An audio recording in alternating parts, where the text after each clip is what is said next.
তোমালোক এটাইবোৰে গোট খাই কিয় এনজিঅ'ত সোমাই ডেভেলপমেণ্ট ছেক্টৰটোত কাম কৰিবলৈ বহুত আছে জনসাধাৰণ সেৱা এতিয়াতো কৰিব লাগিব তোমালোকৰ ওপৰতে ভৰসা সেইকাৰণে নতুন প্ৰজন্মক শিকোৱা মোক তোমালোকক ভাল পাব নালাগে পৃথিৱীখনক ভাল পাবলৈ শিকোৱাটো তেওঁলোকক নিউ জেনেৰেশ্যন গছ পুলিটো ৰুৱেই নহ'ব গছ পুলিটো তুমি প্ৰতিপালন কৰি ডাঙৰ দীঘল কৰা গছৰ গুণাগুণৰ গছৰ নাম জানিব সেইটো শিক্ষা প্ৰদান কৰিব লাগিব তেতিয়াই এতিয়া ৰাষ্ট্ৰীয় শিক্ষানীতি তেওঁলোকে পাব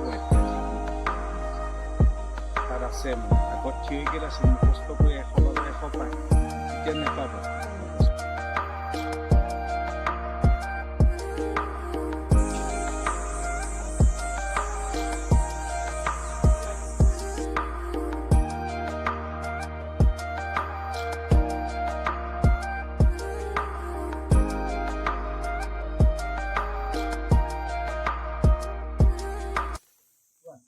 মোৰ নাম শ্ৰী উদয়ন গগৈ মই আপোনাক আজি সুধিবলগীয়া প্ৰশ্নটো হৈছে বনাঞ্চল ধ্বংস কৰাৰ ফলত বহুতো জীৱ জন্তু আৰু পশু পক্ষী পৃথিৱীৰ পৰা নাইকিয়া হৈ গৈছে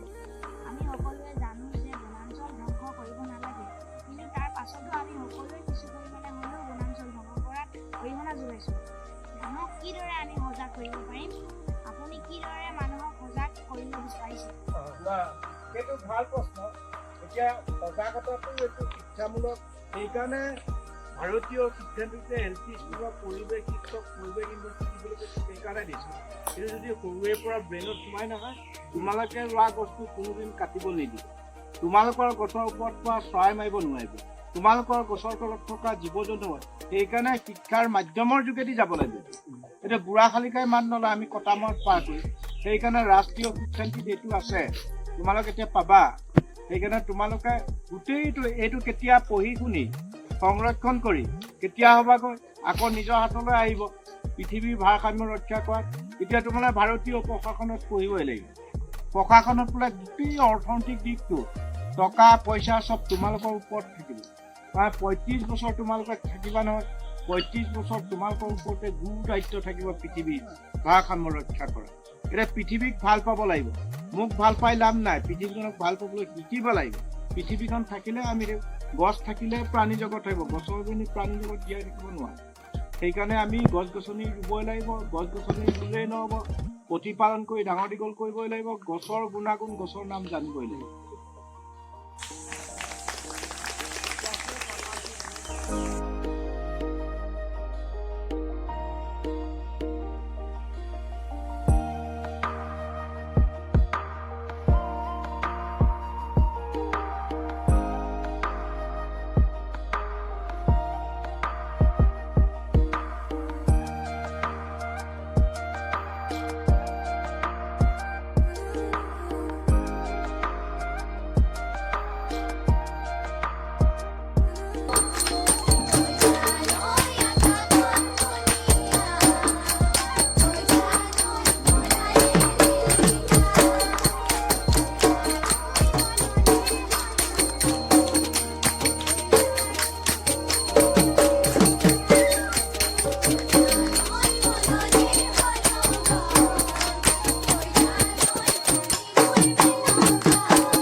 অসমীয়া সংস্কৃতিত থকা মানুহ আমাৰ অসমত অসমীয়া সংস্কৃতিত দৰ্জাখন কেইডাল লাগে মই এবাৰ চাই আছোঁ ইফালে ইয়াৰ কথা ইয়াৰ কথাটো দেখি পাইছোঁ দেখি পাইছোঁ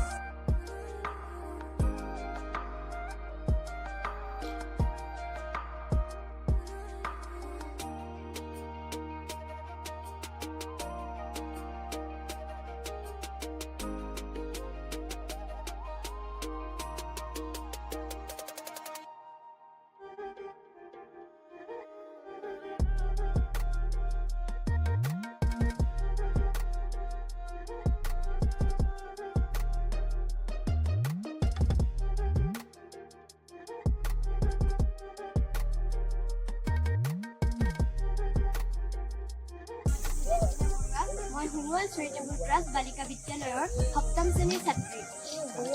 মই পোনপ্ৰথমে পুৰুষ বুকে NGOক মই মোৰ ফালৰ পৰা ধন্যবাদ জ্ঞাপন কৰিছোঁ। আপোনালোকৰ পৰা আমি ইয়াত আহি বিভিন্ন ধৰণৰ প্ৰকৃতিৰ বিষয়ে জানিছোঁ। যাদৱ পায়ং ডাঙৰীয়া ছাৰক আমি লগ কৰিব পাৰিছোঁ আৰু এনেকুৱা অৰণ্য এখনতো আমি আজি চালোঁগৈ।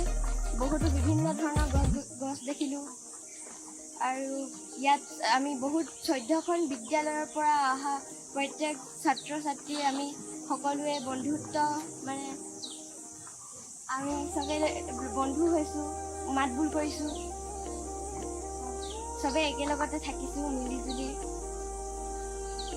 আৰু এনেকুৱা এটা সুযোগ পাই আমি বহুত সুখী,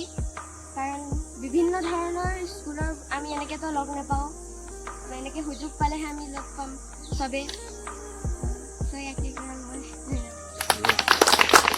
নমস্কাৰ, মোৰ নাম শ্ৰী আদিত্য শইকীয়া।